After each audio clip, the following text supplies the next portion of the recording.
Okay, Shishir, can you hear me? Yes, sir. Good afternoon, sir. Good afternoon. How are you? I'm good, sir. Thank you, sir. How are you, sir? Well, thank you.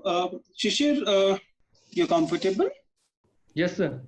Okay, so tell us something about you.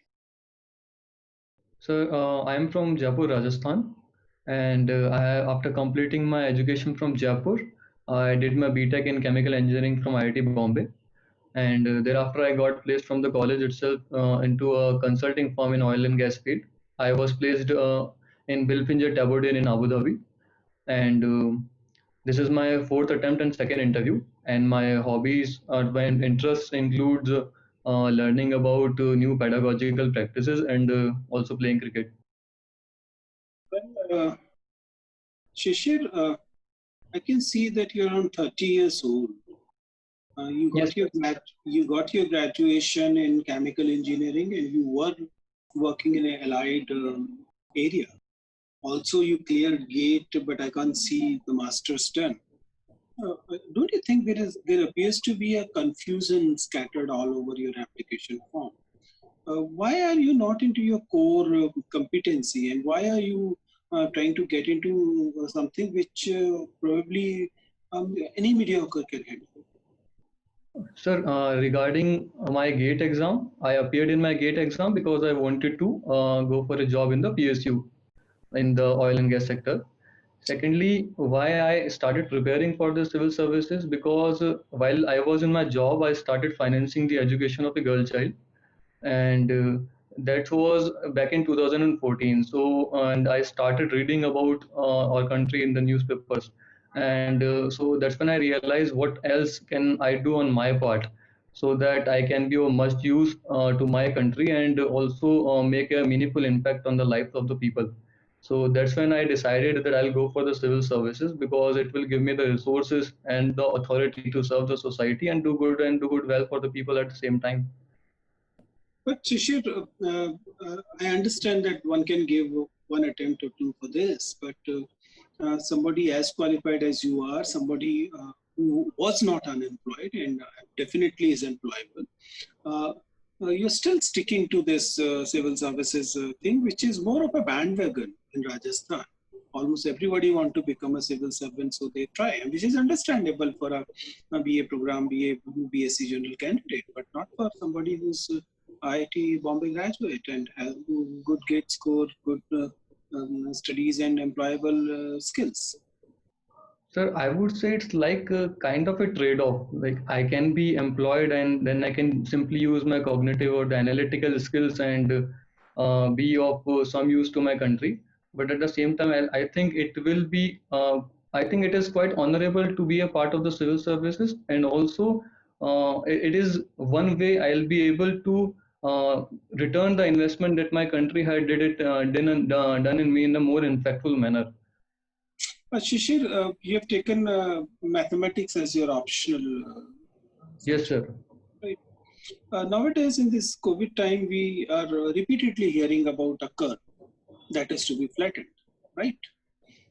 Give me the mathematical aspects of this curve and the different mathematical models we are hearing every day. So the most basic mathematical model which has been in use is the SIR model, which is based on how many number of people who are suspected to be infected by this disease, then how many are actually infected and how many are recovered. So, and it's an exponential model because of the value of R naught that we are using, and apart from, so in this model I think it is good for creating some sort of persuasiveness in the minds of the people just to follow certain norms which the government has been asking them to do, but it is not a good measure of prediction, because it doesn't take into account any of the interventions that had been made at the state and the central level, and the exponential value, the exponential curve, so a little change in the value of the R naught or the R value, so it creates a lot of changes in the number of the cases which we might see in the at See, the if national you and the look global at the level. current situation, world, I mean, not the India situation, but the world situation, we can see that nowadays, almost daily, the number of cases being reported is almost thrice the number of the cases that was being reported at the time when the COVID was at peak in US. Still, it used to be around 60-70,000 at that time, and now we are in the range of 220,000 cases a day. But still, we see as if COVID has subsided. I mean, the world media is reacting as if COVID is now under control. If the cases are twice that number, why do you believe that such an attention, that much attention is not being given?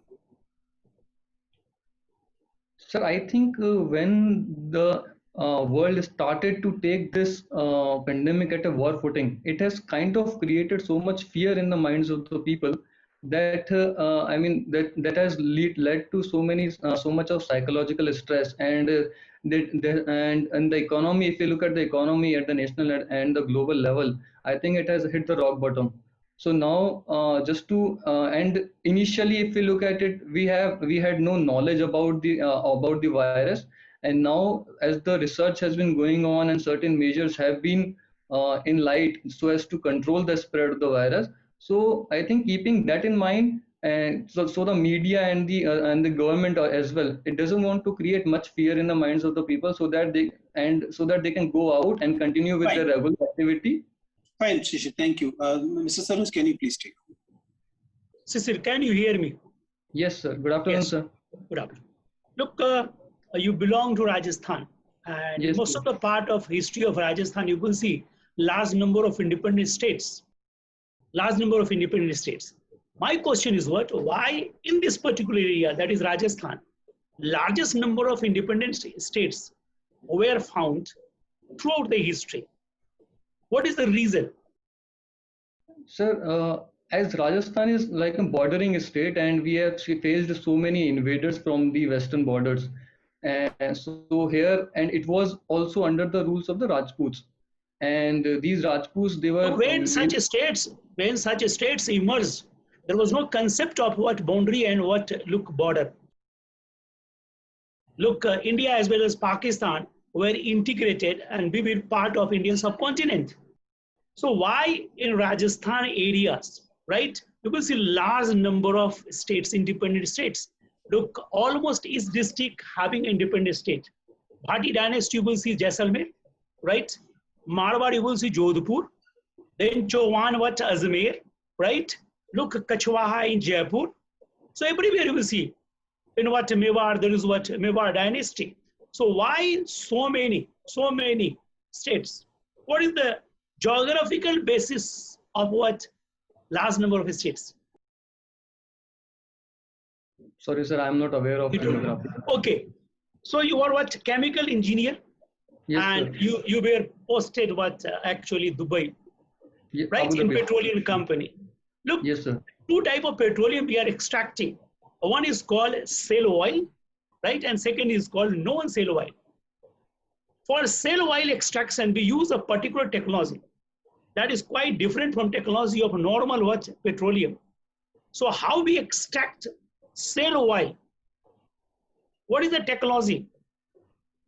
Sir, the technology used is the hydraulic fracturing method, and in that we just to extract more fuel from underneath the earth, we use a mixture of water, chemicals, and sand as well. Okay. Because whatever the petroleum extracting from actually Abu Dhabi, generally a certain amount of sulfur content is found. What is the percentage of sulfur content in Abu Dhabi petroleum, crude petroleum? Because you belong to that company. Sorry, sir, I'm not aware of the exact. You don't know. Okay. No. The most important chemical across the world is famous today. That is remdesivir. Remdesivir. Yes, right? Sir. What is the chemical formula of remdesivir? Sorry, sir, I'm not aware of it. I'm going to tell you.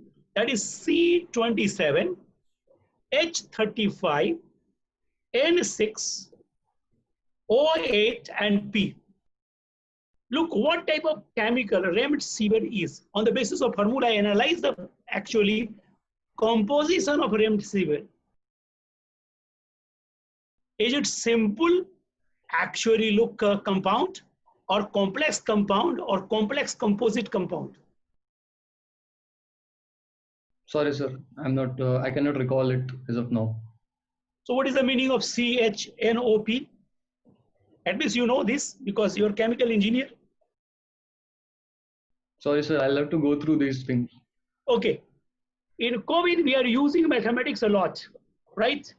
Particularly, we are using random sampling to actually acknowledge community spread. Why we are using random sampling to know what actually community spread? Why random sampling? So because community spreading means we cannot zero it down the infection, how a person has been infected to a particular person. So in that case, we cannot make up a chain, backward chain. So in that case, we'll have to go for random sampling only, so as to ensure, so as to check whether in a community that virus has been spread, and to how many number of people or percentage of people that have been infected. Okay. Have you read what coordinate mathematics? Coordinate. Yes, sir. Coordinate mathematics. What is the use of coordinate mathematics in particular in controlling COVID-19? Sir, we can use like technology based, if we talk about like the various apps have been created. So in that case, the coordinates of a particular person, so that can be tracked down, and that coordinates are basically what we talk about in coordinate mathematics. Arog Setu is related to coordinate mathematics. Arog Setu. Yes, sir. It has been using Bluetooth as well as GPS. Yes. Thank you, sir. Hello, Shishir. Am I audible to you? Yes, ma'am. Good afternoon, ma'am. Good afternoon, Shishir. Shishir, you belong to a very culturally rich state, that is Rajasthan, despite being in an arid area. So can you tell me something? What is the most striking thing about Rajasthan's culture that you think? Ma'am, Rajasthan, basically earlier it was like the land of Rajas. So different regions have their different culture, and so we can say that Rajasthan has been like endowed with rich cultural heritage. We have so many folk songs. We have the language itself. It has so many dialects. It is known for its cuisine. It is known for its customs and traditions, fairs and festivals. So, and even if we go in, not only the people, but the commercial market as well. If you look at it, it kinds of give a sense about the rich cultural heritage of Rajasthan, given different handicrafts or the kind or the maybe. What are the most important customs of Rajasthan? Like a few customs, I would say. Like for example, during any wedding, the chunri which is worn by it is chunri that is worn by a newly wedded bride, that is basically in a particular color, and is given to her by the in-law side. Then secondly, that can be for most marital rituals across communities, caste in India. Okay, thank you, ma'am. I didn't know that. Then have you seen the movie Padmavat? No, ma'am. You didn't see the movie? No, why didn't you see? Do you watch movies? I watch movies, but I don't. I mean, I'm more into like kind of. I watch more so comedy movies or some humor sort of movies, not exactly these fighting and all stuff. Okay, though it was not a very fighting kind of movie. You said you are in your DAF that, okay, let me change track. You said in your DAF that you're interested in pedagogical issues, in teaching. Yes, ma'am. Yes. So tell me, over the past few years, there is a regular controversy over history textbooks in Rajasthan. Are you aware of that? Yes, ma'am. What is the controversy? Ma'am, whenever there is a change of government in Rajasthan, it tries to highlight the past history of Rajasthan regarding certain kings or which were there during that time, and it tries to change the end result of certain battles, like the Battle of Haldighati, which is mainly the main issue which has been brought, which is in light every time there is a change of government, and so it kinds of people feel like that it has been given a political color. Has it been given a political color? What is that? What is the Battle of Haldighati? Battle of Haldighati was the battle between Maharana Pratap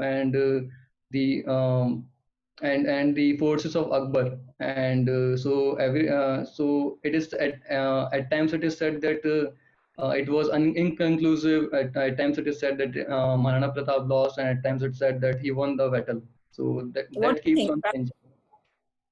You must have done class 10 social science at least. What do you think happened? During my time, I think it was the history book said that he lost the battle. And, what do you think? Yeah. Ma'am, I think my interpretation or what I think wouldn't matter in this case, because I think this is for the historians and the academicians to decide. And but they have yeah, tell me. Go on. And if they find any conclusive evidence regarding this issue, then they should update it in the books. But it should be taken care of that that all the aspects have been taken into account before making any final changes, and it should not be changed again and again. Shishir, Maharana Pratap is a much revered, person in Maharashtra. In Rajasthan, I can say that of all the known historical figures, he's probably the most remembered. Till the time you studied your class 10 history book, you are yourself saying that till that time he had lost the battle. Yeah. So that means for almost how many years he had lost the battle. Did any of your people in your batch or people like you think that he was less brave because he lost the battle? No, I don't think it was about bravery. I think it was about the odds were kind of against him, because I mean Mughal army was very strong and it was a big army as compared to the armies of the Rajput. And so do you think that present political controversies can ever make or should ever make such changes in history textbooks? Ma'am, yes, it is. If, like I said, that if there is certain evidence that is said that there was something missing earlier while this history, because history is very much contested. It's often said that whoever won the history, he writes the history. Whoever won the battle, he writes the history. Sorry. So I think in that particular manner, certain aspects of a particular battle in the past might have not come to light. So let me give you another figure, the figure of Shivaji, who also lost the ultimate. Ultimately Shivaji was not victorious against Aurangzeb. Yeah, but do we remember him any less brave? No, ma'am. So don't you think there is something to be said about how popular memory sort of keeps alive even the lost warriors, and basically that is very important? But I think it's also about a bit about the sentiments of the people. Like Rajasthan, it is like Rajput community is very much a big community in Rajasthan, and so it kinds of add to their glorious tradition. If they say what that is the glorious tradition of the Rajputs of Rajasthan? How many battles have they won? Can you think of it? Ma'am, not exactly any number, but yes, I mean, like one important battle was the Battle of Khanwa, which was won by Rana Sanga against Ibrahim Lodi, or no, I'm sorry, ma'am, I am unable to recall. I think it was. No, but tell me, after that, how many battles? How many battles from, have you heard, except winning over each other, how many battles did they win against other people? Very little, let me tell you. We usually lost, but there is a tradition of valor. So think about it. What is the idea of community and what actually is history? Anyways, thank you. Thank you, ma'am. Yeah. Shishir, am I audible to you? Yes, ma'am. Good afternoon, ma'am. Good afternoon, Shishir. I heard you talking about education as an investment. Sorry, ma'am? I heard you talking about education as an investment. Tell me, what type of investment is it? Ma'am, education can be seen as an investment basically in economic terms and also in terms of empowerment. Basically, education should be seen as a tool of empowerment to create rational social human being so that they are not only aware of themselves but also about the society, the ills that are prevailing in the society, and the students whoever are educated, they give their best for the development of the nation. From an economic lens, if we look at it, it can be seen as an investment, and a good job on it can be seen as a return to see the economic success of the family in long term. Shishir, but we see that investments can fail. So is it possible that investment in education would also fail? Ma'am, education, I think it's uh, like we often say that whatever you study, whatever you read, it never goes waste. Somewhere or some other time, you might think about it in the future that okay, you studied this thing in the past, now you're getting an opportunity to use it or something. So education, investment in education is never a failure. All right, then give me one more investment in human beings besides education. Ma'am, in health, as investment in health. Can we also look at entertainment as an investment? Entertainment as an investment, we can, but I think it will be a subjective issue because on in what kind of entertainment, and because it might mean a different thing to different people. All right, you are a student of maths. Yes, ma'am. Have you studied linear programming? Yes, ma'am. Okay, tell me, how do you construct a problem? If I say you have to maximize education, construct a linear programming problem. Okay, ma'am. Following things which are there in a linear programming problem are: firstly, we'll have to have a what is the objective? An objective here is to maximize the investment or the return in what the investment we have made in education. Then there will be certain constraints in what can be the constraints that firstly, like whether we have to invest more in the equity or the quality of the education. Secondly, whether we want more collaborative form of education or whether we want more competitive form of education. Then the third would be to cater to the diversity as well. That thing has to be taken into account, be it special children or be it from the economically weaker section, be it the girls education. Fourth, we need to also think about the early childhood care and education as a constraint because the maximum cognitive development of the child takes place during that time only. We'll also have to think about the other factors like the social factors, be it child marriage, which also affects the girls' education and also mother education, which kind of has an impact on the education of the child. So these are the particular constraints. We'll have to take into account these aspects and we'll have to invest in these accordingly. And then there will be a certain economic criteria also that this is the maximum fund available you have, and you have to kind of maximize the return within these particular constraints. All right, when you are drawing a graph, Yes, ma'am. tell me, what is the most important aspect when you draw the graph? Sorry, ma'am. I'm unable to understand the question, ma'am. The single most important aspect in drawing a graph. The scale. The scale or the axis? And the axis we can choose, but we'll have to take into account the scale because it is possible that we might be talking in terms of large numbers. So we'll have to fit those numbers accordingly within the graph. All right. I have a feel that you understand what economic growth is. Do you? Yes, ma'am. Yes, ma'am. Fine. Then give me a few investment augmenting strategies.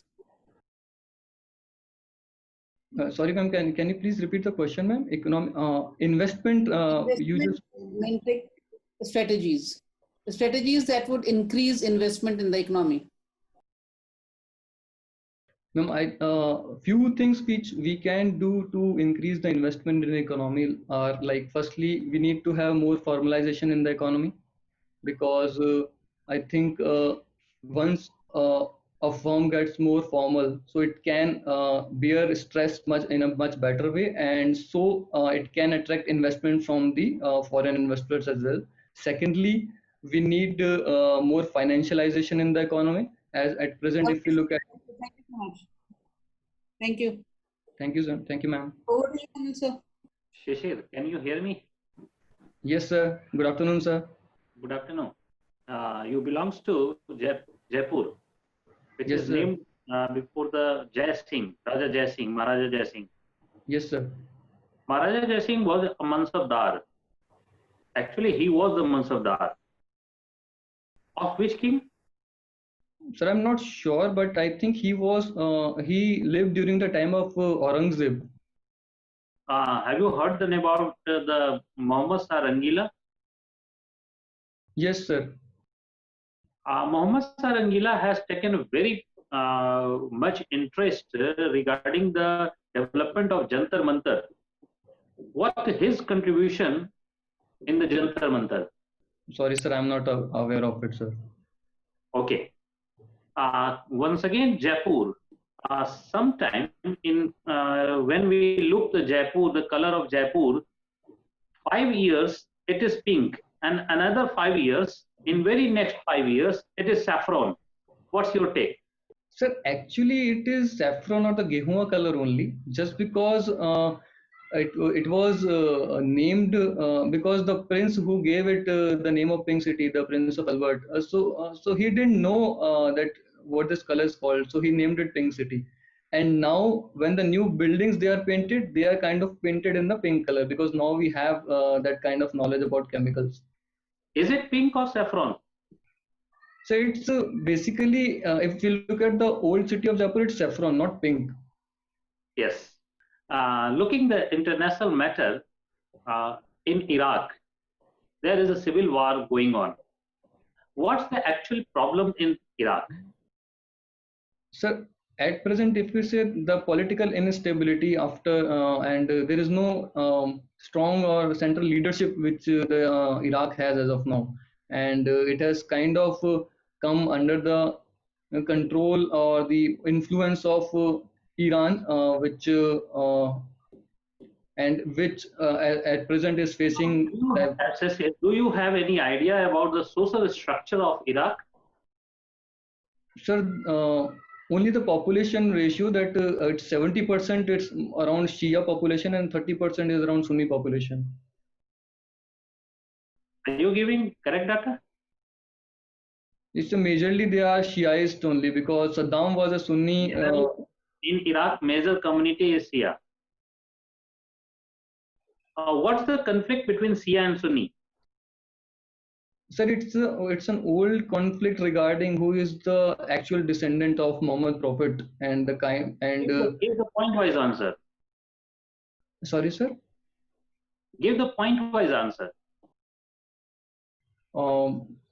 Sir, a few problems which the Shia Sunni faces in this region are firstly who is the actual descendant of Muhammad Prophet, because they interpret the teaching of Muhammad Prophet in different ways, and so they follow different customs and norms.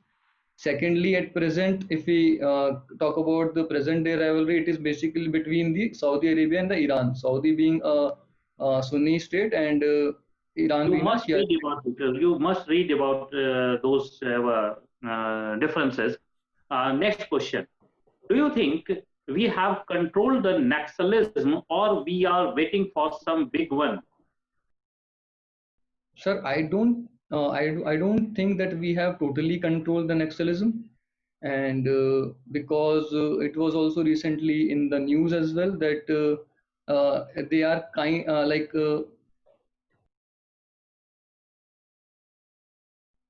No problem. Coming to once again from your state, there is a Mewar region.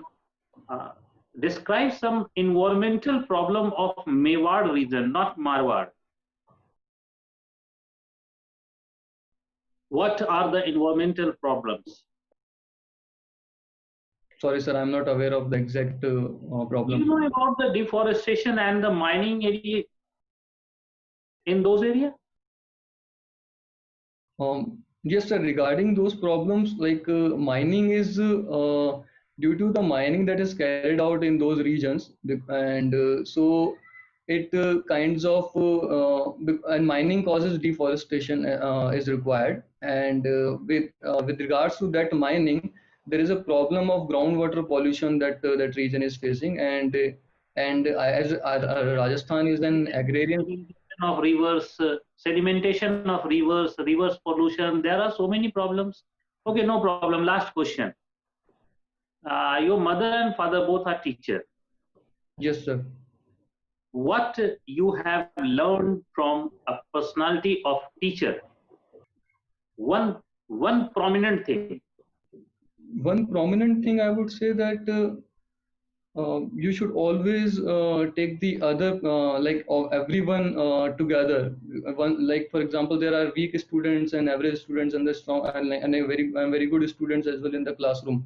You should always think about the if whenever you are teaching or whenever you are doing something, whether the weakest link in the classroom, the last person, whether he is able to understand things or not. So if he is able to understand, then most probably you are doing the right thing, and the effects of your efforts are reaching till the very last point. Thank you, Cecil. Over to Chairman, sir. Okay, Can you hear me?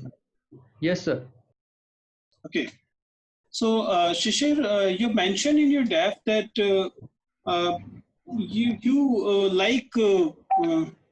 you have interest in pedagogical practices, innovative pedagogical practices, right? Yes, sir. We world over we are facing right now a crisis, right? Crisis of pedagogy when it comes to pandemic. Can you, if you talk specifically, say about evaluation? Evaluation is part of the entire teaching learning process. Can you suggest anything innovative apart from using internet? We know using internet is a huge problem in a country like ours.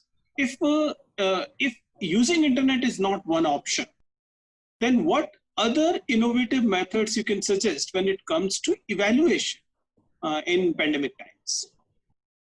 Sir, if we look at the present methods of evaluation, we only go by the standardized test and award grades for the cognitive or the analytical skills of the child. But we forget that it is not just this analytical skills are not just the only measure of merit of a particular person. So instead of looking at that grade card which one is providing to a student, we should look at it in terms of like a health report card of that person. So only then we will able to analyze that what needs to be cured and what needs to be promoted within a particular child. And in that, if we go by that manner, even worldwide, even parents will also be able to play a role, because they will also get an idea about what kind of personality his or her child has, and what they can, and in what field in the future he or she can perform in a well structured or well manner. Very specific to these pandemic times. Children cannot go to school. They cannot be evaluated in school, right? And we do not want to use internet. Is there any other way in your mind that, okay, this can be adopted in these times? Sorry, sir, I'll have to, I'm unable to recall of anything as of now. No problem. No problem. Shishir, it was nice talking to you. Your interview is over. Thank you, sir.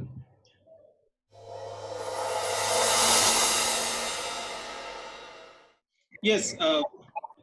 Shishir, what's your take? How was it? What are the areas you believe that, these are the things I still have to prepare, and where you believe that you're doing fine? Sir, I think I need to focus more on my state once again, because I think at times I completely got blank on certain questions which I wasn't supposed to, like customs of Rajasthan. I just completely got blank, and it is what is followed in the house as well, and my home as well. Then apart from that, regarding the chemicals which are there in use as of now, like the remdesivir, which is, sir asked me about the chemical composition, and I didn't know that. And apart from that, like last question, I have been focused on the practices only. I didn't focus, like I haven't been in touch with this assessment part which you asked in terms of during this. I mean, I know a few things, but just as of now, relating to this pandemic period only, that I kind of missed during my preparation. I think I'll have to look for that as well. Okay, Shishir, what I see, my reading about your the whole interview is that, I mean, the interview performance and the discussion that followed, there are two things you have to focus on. One, obviously, is the content part.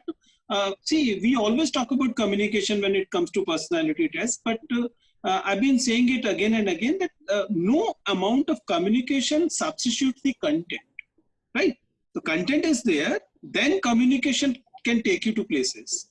But if you don't have the content, then the communication will not be able to take you more than few steps, right? In your case, there were, as you rightly pointed out, there were certain areas which were on the expected lines, the art, culture, history of your state and things like that. So I'll advise you to just brush it up. It may be of this moment that it didn't strike this way. Otherwise, I'm sure you know these things. And second, which is rather important in this one, it has to do with communication. You need to understand that any interview has an organic life, right?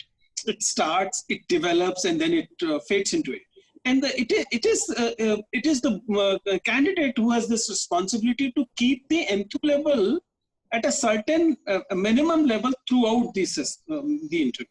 What happens in your case, you start with good energy, right? You start with kind of a good communication, good energy, good everything fine. Then you let it slide in between. You get it? So keep the tempo high for 30 minutes. That is your responsibility. You need to understand. You have to look at the interview in a holistic manner. It's not just one member. It's not just other member. It has to be kept in a sustained manner for around 30 minutes. These are the things you have to specifically get. Otherwise, yes. And another thing, you were trained as an engineer, you'll be able to appreciate this. It is that when we are talking about the concepts which are close to each other, we should be careful which concept we are using, which concept we are not, right? For example, say you are talking growth and development. You cannot hyphenate them always. You cannot use them interchangeably, right? If you're using growth, you understand its growth. If you're using development, you understand development. So specifically when we are talking about technical terms, be a little cautious. When you were discussing with ma'am the economic aspect, I thought probably you were a little careless there. You were kind of interchangeably sometimes using or wrongly using certain terms, right? Growth, for example. So these are investment, for that example. So my advice will be that a little careful there. Why? Because otherwise you're a very promising candidate, I'm sure. Today you did good, but you can do a lot better, I'm sure. Right? Yes, sir. Yes, sir. Okay. All the best, Shishir. Thank you, sir.